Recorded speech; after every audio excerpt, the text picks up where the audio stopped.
जैसा कि मैं पहले वीडियो में बता चुका हूँ कि किराएदारों के हितों की रक्षा के लिए हर स्टेट में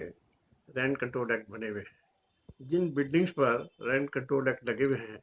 उन बिल्डिंग्स में किराएदारों को आसानी से बेदखल नहीं किया जा सकता जब तक कि कानून का कोई वायलेशन ना हो, कानून का कोई उल्लंघन ना हो। जिन बिल्डिंग्स पर रेंट कंट्रोल एक्ट नहीं लगता है उन बिल्डिंग्स पर लैंडलॉर्ड को ये अधिकार है कि वो जब चाहे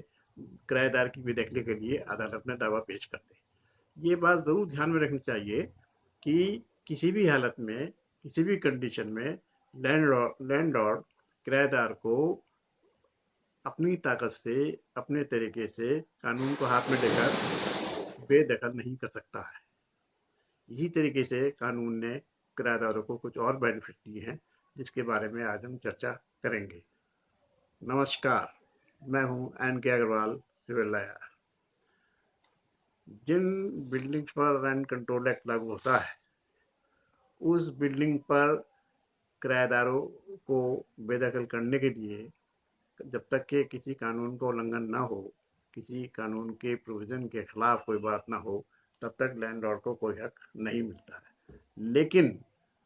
अगर सद्भावनापूर्ण तरीके से लैंडलॉर्ड को उस बिल्डिंग की, उस भवन की जो किराए पर है, अपने इस्तेमाल के लिए आवश्यकता है, अपने बेटों के कारोबार के लिए आवश्यकता है, या उसको अपने निजी कारोबार या रहने के लिए जगह नाकाफ़ी है, तब ऐसी सूरत में वो न्यायालय में इस प्रकार का दावा पेश कर सकता है कि मुझे इस भवन की आवश्यकता है, मेरे कारोबार के लिए जगह नाकाफ़ी है, मेरे बेटों को कारोबार करना है और इसलिए मुझे ये बिल्डिंग या ये भवन या ये मकान खाली करा दिया जाए। इस बात को करने के लिए किराएदार को भी सुना जाएगा। अदालत इस बात को तय करेगी कि क्या वाकई में लैंडलॉर्ड की ज़रूरत सही है या गलत है। अगर अदालत ये पाती है कि लैंडलॉर्ड की ज़रूरत सही है तो उस बिल्डिंग को, उस भवन को जो किराए पर है, खाली कराने का, रिलीज कराने का आदेश दे सकती है। इसके अलावा एक बात और है कि अगर भवन या बिल्डिंग पुरानी हो गई है या थोड़ी गिराऊ हालत में है या किसी और कमज़ोर हालत में है और लैंडलॉर्ड या अदालत में दावा पेश करे कि इस बिल्डिंग को ढाने के बाद मैं नई बिल्डिंग बनाऊंगा, नया भवन बनाऊंगा और मुझे ये बिल्डिंग खाली कराने की इजाज़त दे दी जाए, तो यहाँ पर फिर कानून किराएदारों को मदद देता है और उनका इंटरेस्ट को प्रोटेक्शन करता है कि और बिल्डिंग को ख़राब होने की बाबत नगर पालिका से नोटिस भी आ जाता है। तब भी किराएदार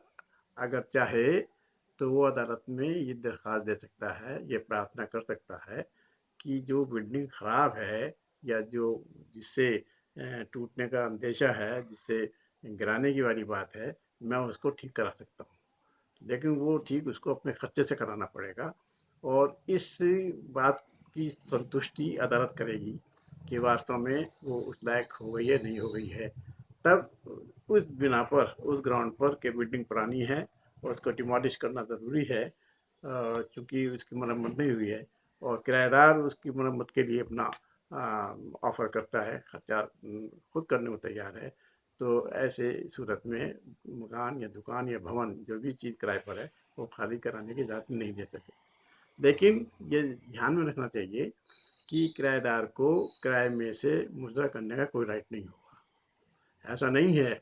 कि वो ये कहे कि मैंने इस बिल्डिंग में इतना खर्च कर दिया है, मुझे इसका एडजस्टमेंट होना चाहिए। तो ये एक बेनिफिट है। इसके अलावा और भी बेनिफिट है कि अगर आपकी किराएदार की छत खराब हो गई है या कोई दीवार खराब है या टूट रही है,